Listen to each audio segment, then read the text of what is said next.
At kung pwede ako mag-segue doon sa flood control investigation ng Senate doon sa Blue Ribbon Committee, si Senator Ping possible na magbalik. Do you support yung kanyang pag-handle po ulit ng committee, Blue Ribbon Committee?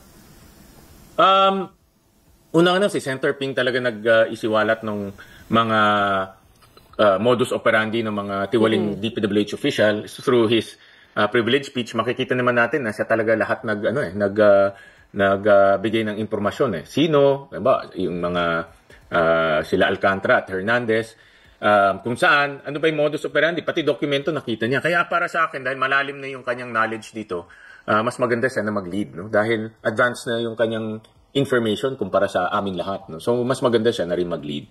At na-clear naman ng Senate President kung ano yung mga naging issue nung huli tulad ng amendments and insertion. Na-clear naman niya yun. Sabi niya, amendments and insertion, pareho lang. No? So, na-clear naman na lahat yun. So, at least, ang importante naman dito, para tayo gusto natin malaman kung sino yung talaga yung mga taong behind. At importante managot at makulong sila. Hindi kaya, sir, maulit yung parang sinasabi nilang naging unstable yung Senate kasi may mga napangalanan na senador doon sa past hearing. Kung may napangalanan ulit, anong nakikita niyong scenario? Baka daw ma-challenge yung pwesto ni SP. Majority members, no? But importante rin na itong mga taong, yung mga quote-unquote resource person or witnesses na ma-vet at ma-validate yung kanilang mga sasabihin dahil nagagamit yung Senate para sa kanilang sariling interest. For example, itong mga witness/resource persons para makapasok sa witness protection program, sasabihin nila kung ano yung mga gagawin nila, kung ano yung mga gagawin nila para makapasok sa witness protection program, mapababa yung kanilang sentensya. So, ang gagawin nila, magsasabi na lang sila ng mga pangalan kahit na baka hindi totoo itong mga pangalan. Kasi mas maraming pangalan, mas magiging valuable sila Mas maraming pangalan, mas magiging may value sila sa gobyerno. Kaya yan din dapat pag-ingatan natin na hindi magamit yung hearing para lang makapasok sila sa witness protection program. Pero you trust naman na magiging stable pa rin po ang leadership ni Senate President? Oo, walang question dyan na stable ang leadership ni Senator Soto. At napag-usapan naman namin to during the caucus, no? At napag-usapan rin namin kung ano yung mga dapat takbo at dapat pag-ingatan at na-clarify naman ni Senator Tito Soto, na SPC Soto in public kung ano yung mga issues. Sir, patapos na ang inyong budget deliberations. Hanggang Tuesday na lamang po, tama? So ano pa po ang inaasahan natin? Actually, hindi pa siya tapos dahil papasok pa kami sa period of amendments. And then may deliberation pa, and then meron pang bicameral conference committee kasi sigurado ako maraming iba. And then ira-ratify pa, and then of course pepermahan ng ating Pangulo. So all of those hopefully matapos namin before the year end. And tomorrow, sir, ay continuation ng budget deliberation ng DPWH. Correct. So ano po ang inaasahan natin for tomorrow regarding po sa budget ng DPWH? Well, hopefully rin na yung mga red flags na pinakita namin last time ay na-correct na yon. Para hindi na matapyasan pa yung budget nila dahil gusto rin natin gumawa ng infrastruktura. No? Gusto rin natin gumawa ng bagong kalsada, bagong building. Pero ayaw rin natin maulit yung nangyari noong 2025 and earlier. So ang gusto natin, may detalye yung kanilang ibibigay na budget. Hindi lang generic names. Dahil yung generic names, pag generic, naaabuso yan binibigyan natin ng kapangyarihan yung mga district engineers at naaabuso yan. Yung dapat nilang gawin, hindi nagagawa at ililipat yung pondo sa iba. Senator, possible po ba na magkaroon kayo or maipush nyo, isulong nyo mga safety nets or safeguards para masiguro talaga na magagamit at mailalaan yung pondo ng DPWH sa mahalagang proyekto? Well, yung trabaho namin is paglalaan ng pondo. Ang trabaho nila pag-i-implement. So, pag naglagay tayo ng pondo, pwede tayong maglagay doon ng mga safeguards tulad, let's say, kailangan shovel ready, kailangan may plano.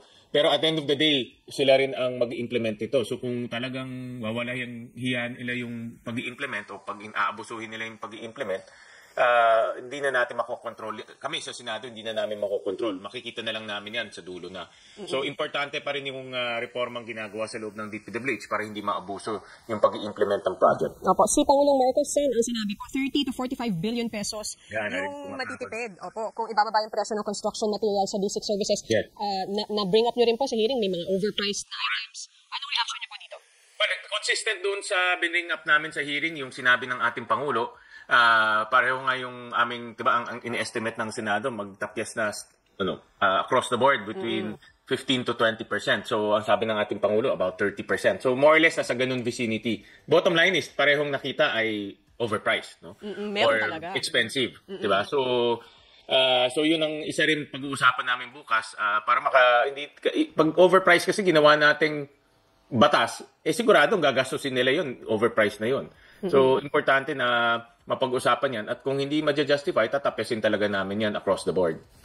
Pero possible ba, sir, yung nabanggit ni Senate President Tito Soto na mas maliit yung budget na maipapasa nyo kesa doon sa National Expenditure Program? Possible yan. Sa takbo ngayon, ako personally, marami ako nakikitang mga agency na pwedeng tanggalan ng pondo o pwedeng bawasan ng pondo. Hindi lang DPWH, across the board to. May mga agencies tayo na sayang lang yung pera dahil yung mga projects nila hindi nila ma-justify. May mga agencies na may pera naman, lalo na yung mga GOCCs, may sarili silang pera pero hingi pa rin ng hingi. No? So mag-generate sila ng sarili nilang pera, pwede naman silang kumbaga may pagkukunan naman sila. So yung mga ganito, pwede na tatanggalin namin para makatipid tayo. So yung 1.6 trillion na budget natin na proposed budget for 2026, mga gaano ka-lower yung possible, yung nakikita nyo po, Sen? Kung iisa-isayin natin, for example, sa DPWH, pwede na tayong, base doon sa red flags, siguro mga 340 billion sa DSWD dahil bumaba na yung bilang ng ating mga mahirap, mga another 10 billion. Yung mga GOCCs, nakita ko, pwede nang may sarili silang pera, mga around 2 billion yun. Siguro more or less baka makatipid kami ng mga around 400 billion. Wow. Senator, yung tungkol naman po doon sa mga flagship projects ng ating pong gobyerno, makaka-assure po ba sila na hindi maapektuhan yung kanilang budget po for next Sigurado yan. Hindi namin uulitin yung pagtanggal ng foreign assisted projects, lalo na yung government counterpart. Hindi din ako sang-ayon dyan dahil mapapahiya tayo sa mga foreign funders natin. So, hindi tayo papayag na ilipat yung foreign assisted sa program. So, forgive my ignorance, Sen. So, pwede pala na yung maipasa nyo ay lower than the NEP? Hindi Pwede yun. Pwedeng maipasa namin lower. Ang process na gagawin natin, of course, unahin muna natin yung mga agencies na nangangailangan, so ililipat doon. Kung nailipat na, may sobra pa, pwedeng hindi na namin ilipat yun para makatipid rin tayo. Para mapababa natin yung budget deficit. Kung makakatipid tayo, yung deficit natin bababa yung utang natin. At isa dun sa mga gusto nyong bigyan pa na mas malaki is education. Yes, definitely. Marami tayong pangangailangan sa education, classrooms, textbooks, yung mga simpleng bagay tulad ng mga tables and chairs, feeding program. Ngayon, 120 days lang ang feeding program natin, pero ang school days is 200, so kulang pa ng 80 days. So yun, pupuntahan natin yun. Sir, aside from the overpricing, yung mga red flags, ano pa yung siguro pinaka nakakagulat na nalaman nyo over the course of your deliberations in the past weeks? Of course, yung FMR, Farm to Market Road, nakita rin natin yan. Itong pinakamalaki talaga itong DPWH budget. At along the way, marami kami nakikita mga projects na hindi naman ma-justify or may mga agencies na tingin namin wala na sa mandato o hindi na angkop para sa panahon ngayon. For example, yung Optical Media Board, meron pa bang gumagamit ng CD? Wala naman gumagamit ng CD ngayon.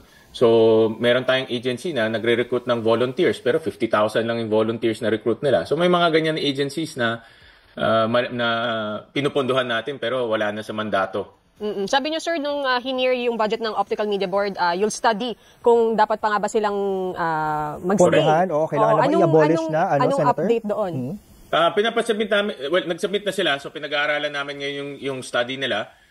Pero off top, ako sarili. Kayo na I'm sure, para pareho naman tayo. Wala naman na gumagamit ng CD ngayon, puro Netflix na, 'di ba? Puro HBO Go, mahirap na rin mag-pirate, Senator. Plus. wala nang gumagamit ng CD. So, kumbaga na obsolete na itong agency na ito. So, ito isang agency ito na tinitignan namin na kung hindi man ma-abolish ay mabawasan ng pondo. So, from 1.6 possible na we're looking at 1.2 trillion.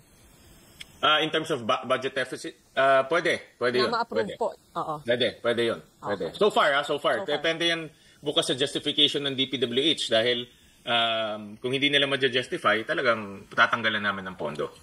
At send doon naman sa BICAM, so sure na maila-live stream po ito. Ano po ang update po? Yes, 100% mala-live stream yan. Pag-uusapan lang namin yung venue, tsaka tawag ko yung ground rules.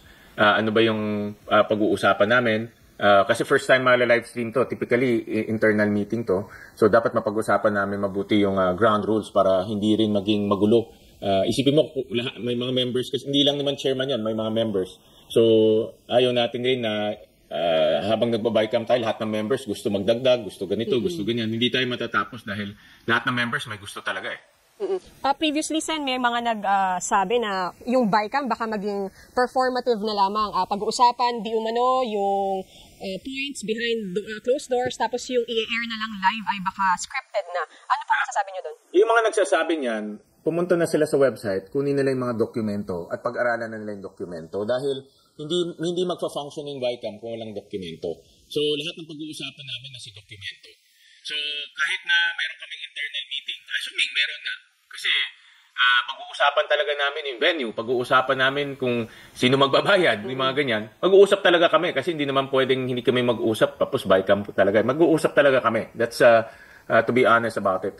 Pero yung detalye ng pag-uusapan namin sa report, naka-upload yan. So, masusundan nila anong iba sa Senate, anong iba sa Congress, at makikita nila kung ano ang pinag-agree namin, ano ang hindi namin pinag-agree. And unlike before, hindi nila masusundan yan. Ngayon, masusundan na ngayon. So kahit na mag-agree kami sa isang item, malalaman nila kung ano yung item na yun. Yun ang kaibahan ngayon na malaking bagay dahil dati walang mga dokumento, lahat naka-upload na. Senator, regarding naman po dun sa budget deliberations ng Department of Labor and Employment, na-mention nyo yung effectiveness ng tupad. Ano po yung plano nyo po dito sa pagbabudget po ng DOLE dito sa programang ito? Yeah. Well, itong tupad, anecdotally, nakakatulong to. Nakita ko kung may calamity, nabibigyan ng temporary employment. Pinakita nga sa video na hindi lang naman paglilinis sa probinsya, tumutulong rin sila sa pagtatanim or pag iba nga repacking. Pero importante hindi lang anecdote yung totoong study, no? Ilang tao ba natulungan natin? At itong mga tao ba ay nakatawid papunta sa permanenteng trabaho? Hindi kasi pwedeng puro temporary employment. Mauubos yung pondo natin sa temporary employment. So, ang gusto natin makita, ano ba yung leading to, no? For example, permanent employment to o permanent livelihood. Ano ba yung pagkukulang rin ng programa? So, ito yung mga hinihingi naming datos. At Sen, kung pwede ako mag-segue doon sa flood control investigation ng Senate doon sa Blue Ribbon Committee, si Senator Ping, possible na magbalik. Do you support yung kanyang pag-handle po uli ng committee, Blue Ribbon Committee? Una si Senator Ping talaga nag-isiwalat ng mga modus operandi ng mga tiwaling DPWH official through his privilege speech. Makikita naman natin na siya talaga lahat nagbigay ng impormasyon eh. Sino, diba? Yung mga sila Alcantara at Hernandez, kung saan, ano ba yung modus operandi, pati dokumento nakita niya. Kaya para sa akin, dahil malalim na yung kanyang knowledge dito, mas maganda siya na mag-lead, no? Dahil advanced na yung kanyang information kumpara sa amin lahat, no? So, mas maganda siya na rin mag-lead. At na-clear naman ng Senate President kung ano yung mga naging issue nung huli, tulad ng amendments, and insertion, na-clear naman niya yun. Sabi niya, amendments and insertion, pareho lang. No? So, na-clear naman na lahat yun. So, at least, ang importante naman dito, para tayo gusto natin malaman kung sino yung talaga yung mga taong behind. At importante managot at makulong sila. Hindi kaya, sir, maulit yung parang sinasabi nilang naging unstable yung Senate kasi may mga napangalanan na senador doon sa past hearing. Kung may mapangalanan uli, anong nakikita niyong senaryo? Baka daw ma-challenge yung pwesto ni SP. Majority members, no?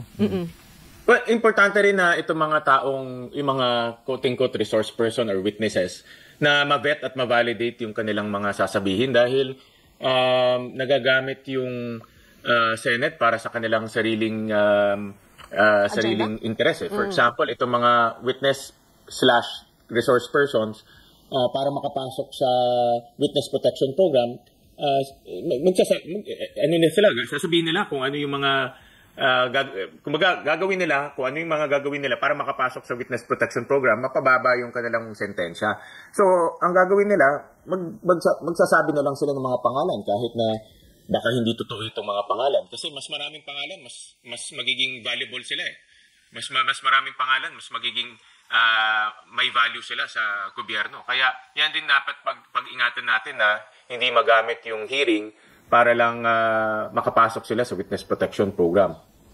Pero you trust naman na magiging stable pa rin po ang leadership ni Senate President? Oo, walang question dyan na stable ang leadership ni Senator Soto. At napag-usapan naman namin to during the caucus, no? At napag-usapan rin namin kung ano yung mga dapat takbo at dapat pag-ingatan, at na-clarify naman ni Senator Tito Soto, na SPC Soto in public kung ano yung mga issues.